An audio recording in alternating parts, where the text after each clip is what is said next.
fantasy fans, sci-fi fans, comic book fans, contemporary fiction fans. As always, I'm Shay from the channel Zachary Shay, narrator of The Gallant by Janie Wirtz. And today I'm going to talk to you about my very delusional TBR and one challenge that I am setting for myself in the month of July. Actually, two challenges if I think about it, but the one that is lingering from June is my 2 chapters a day of Janie Wirtz's Wars of Light and Shadow. I blasted through Peril's Gate. I'm about a third of the way, a little over a third of the way actually, through Traitor's Knot. This is book 7 in the Wars of Light and Shadow series, an 11-book series. The last 2 have audiobooks, so I'm trying to get through all the way through book 9 before I go back to school, and then I'll finish 10 and 11 through audiobook. But while reading those 2 chapters, because I do read more than just her 2 chapters a day, I've also been reading some other books. I have been reading The Girl in the Stars by Mark Lawrence, book 1 and Book of the Ice, and this kind of takes a lot of the threads from his Broken Empire series, from his Red Queen's War, from his Impossible Times, and from his Book of the Ancestor, and kind of combines them into one. At least so I've heard. So far, it's just about this girl, Yaz, who lives on the ice. I've seen the connections to Book of the Ancestor, but the connections to everything else, I haven't gotten there yet. I'm excited to see those connections, though. I am almost done with The Mirror and the Light, book 3 in the Wolf Hall trilogy, the final book, and this is about the exploits of Thomas Cromwell in the court of King Henry VIII. It is an absolute blast to read. Hilary Mantel is a master prose writer, a master writer of perspective. Cromwell is, this fictional version of Cromwell is one of my favorite characters of the year. Will probably go down as one of my favorite characters in a book. I mean, it's just incredible the way she writes Cromwell. I've also just started, put a little dent in it. I'm just reading, a couple chapters a day in between my Janie Wirtz reading and my other readings. I've been reading While Darkness Gathers, and this is so much fun. This is an absolute blast. I needed a story that feels like there's a sense of wonder to it. While this does take place in a dark and adult fantasy world, we're following these child perspectives. Also, some of the perspectives from the previous trilogy that Philip Chase wrote, but these young children protagonists lend this tale a sense of wonder that I'm really enjoying right now, and every single time I open this book up, I'm just delighted by the chapters I find myself reading. So this is kind of the book I've been reading on my phone, whenever I'm out in public and I don't have a book with me. I've been reading through my Kindle of Kings of Paradise. I'm about 25% of the way into this bad boy. It is brilliant. Everything people say about this series is true. Ruka, son of Bela, is an absolutely electrifying protagonist, and the other primary protagonist in this story, Kale, who's the 4th son of a king, believe 4th. Anyway, he's the 4th son of a king, and he's in the Navy, and it's kind of like a military boot camp type story. Also, that's Kale's story, and then Ruka is like this Viking revenge story type thing about this very interesting protagonist. Ruka has a perfect memory, and he is a genius, and he builds this glade in his mind, this home for him, this safe place where he can learn and practice things, and he has a perfect memory. And the way that Richard Nell writes about Ruka's mind is by far the most interesting thing about the series. I mean, the fantasy world's great, all the characters are excellent, but I don't think there's a character quite like Ruka that I've encountered in the fantasy genre. So that's a blast. That's what I'm currently reading. But I do have some things that I hope to get to when I finished all of these. I've placed on hold from my library a few audiobooks. So, before I get into those, I just want to say I will be reading Stormed Fortress in the month of July as well. And then I'll probably cap off the series by reading Initiate's Trial in August, along with reading Janie Wirtz's To Ride Hell's Chasm with my friend Tom Orange. But on hold from my library on Libby, I have some audiobooks that are coming available. One of them is Moby Dick. I've been wanting to read Herman Melville's great American novel for a long time, and I have about 2 weeks wait left on Libby, so I'll probably get to it this month. I'm first in line. I also have A Clash of Kings on hold from the library. I got about 3 weeks left on this one, so I'm hoping to finish Moby Dick and then read the second book in George R. R. Martin's A Song of Ice and Fire. I read his whole series up to A Dance with Dragons. I have not read Fire and Blood or any of the Dunk and Egg stories, but I read them when I was like 15, when I was probably too young to be reading that, both from an intellectual viewpoint and just like I don't know, I was a young kid. A lot of the stuff in that series was really dark for me, and I remember having a negative opinion of the series compared to most people's perception. Even though I enjoyed a lot of the elements, I just thought it was so dark, and I think a lot of that was my, adolescent perception. Up to that point, I'd mainly read Tolkien, Rothfuss, and even Lynch at that point in my development did not feel dark to me, but Martin just felt so dark.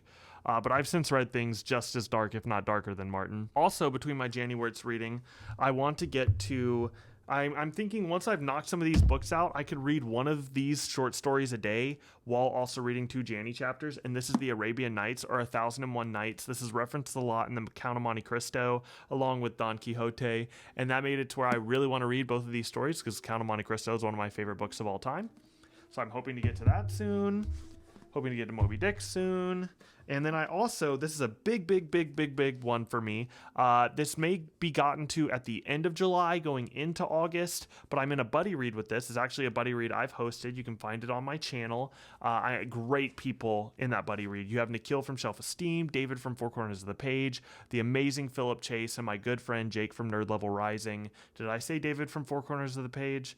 We'll say him again, just in case. So we've all been reading this series, and it's been a blast reading this series with my friends. I had no idea going into it how much I would end up loving this series. The third book really elevated this to a must-read fantasy series for me. One of the best self-pub series I've read. That third book is really excellent. Puts it on par with, the Adan trilogy by Philip Chase, with the Tainted Dominion by Crystal Matar, with Dragon Mage by M.L. Spencer. It just puts it up there with The Sundered Nation by Von Roycroft. It puts it up there with must-read self-pub fantasy. That's an absolute joy to read. Love the Drowned Kingdom saga, and I can't wait to read book 4, A Lion's Pride. I'm also going to fit in some comics. I've been reading through all of the Hellboy mythos. I'm actually over the halfway mark in terms of like everything Mike Mignola has written in this universe. I follow this one website. I can link it down below, where it sums up how to read the different Hellboy stories, and I highly recommend anyone interested in the Hellboy universe to go off that list. It has, made it seem like one continuous narrative, even though it is many disparate narratives brought in together at different points. Following that reading order does make it feel like one complete narrative, aside from one or two that I would skip. Lobster Johnson, not a good comic. Can't lie, it's not good. But BPRD and Hellboy are excellent, and a lot of the miniseries that take place in the same universe as BPRD and Hellboy add a lot to the mythos and help some of the plot points that might seem kind of brushed aside. It really fleshes them out. And so I'm hoping to get to Hellboy Hell on Earth Omnibus 1. And I will be continuing my read through of Mark Waid's The Flash. I love Mark Waid. I love Mark Waid as a writer, even though last month I did read his Captain America, and that was terrible. But pretty much everything else I've ever read by him has been amazing, and his Flash is probably the best thing by him that I've ever read. I've never been a big fan of the Flash as a character, but the way he writes about Wally West, the way he writes about the legacy he has from Barry Allen to become the fastest man alive, to become the protector of the weak, to become the Flash, is just brilliant writing. And his relationship with Linda, on par with Superman and Lois for my favorite superhero civilian relationship. Love their relationship. Linda is excellent. It's actually one of my least favorite things about reading JLI is in that run, Wally's kind of a playboy. And in my head, Wally has a history as a playboy, but him and Linda are their peak, their couple's goals. They are the moment. I absolutely love their relationship. It's one of the highlights of this series. I said at the beginning of the video that I had 2 challenges, one of which being reading through, the reading through the Words of Light and Shadow, 2 chapters a day. But I will put that on pause in the second week of July, second or third week. I'm still undecided at the time of this recording, but I'm thinking it'll be after I finish Trader's Knot. But I will put my Janny reading on hold for 1 week. At that point, I'll be, a few chapters into Stormed Fortress. I'm going to put that on hold, and I have 7 books. I want to read 7 books in 7 days.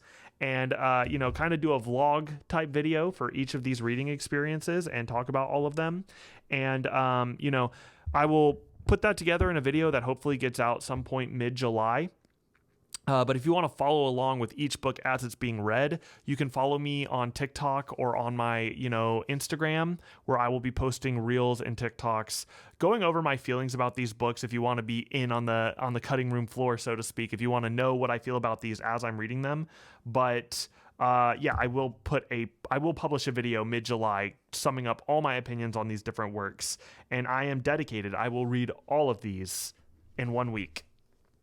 And the first one is a comic, actually, the only comic of the group, and this is Persepolis. It's an immigrant story told in the graphic novel format. I have the complete Persepolis. There's Persepolis and Persepolis 2, and it's the story of a childhood and the story of a return. The childhood being Persepolis 1. Persepolis 2, I believe, is whenever she leaves and comes back to America. But this is an immigrant story. It has won a lot of awards. It, along with Moss by Art Spiegelman, are touted as two of the most literary comic book graphic novel stories to ever exist. So I'm excited to get to Persepolis.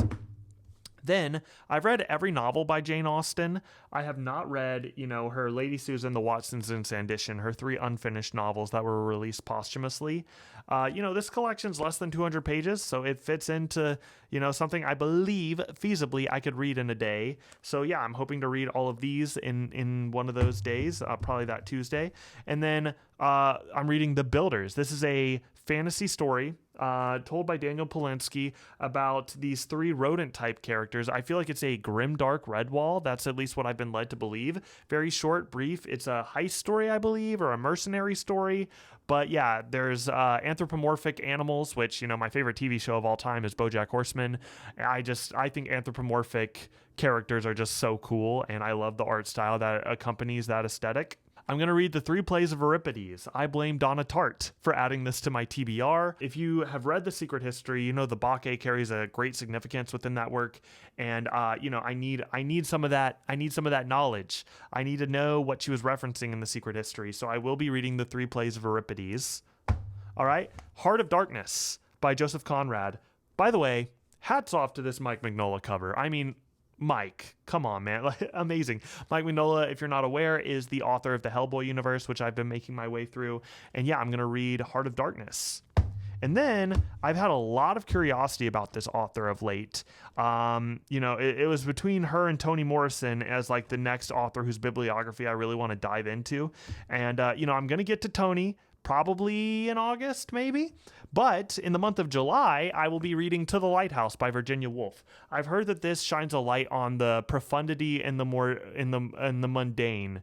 It takes this woman a very mundane day, and it shows the strength that she goes through to live through a day in her life. I think she has a husband that's not very. Look at this right on the cover. Women can't paint. So I believe this story is about, she has men in her life that are very deprecatory to a lot of her pursuits. And I am super excited to read Virginia Woolf. And then just a fun little fantasy story to cap it all off. I have In the Shadow of Their Dying by Michael R. Fletcher and Anna Smith Spark. I haven't read any Anna Smith Spark. I've read a lot of Michael R. Fletcher, and this seems like a fun little novella story. I'm excited to get to it. And let me know what y'all are reading in the month of July, and if y'all have read any of these books. If you think I'm being overly ambitious with this month's TBR, let me know down in the comment section below. And as always, stay safe, guys. Peace.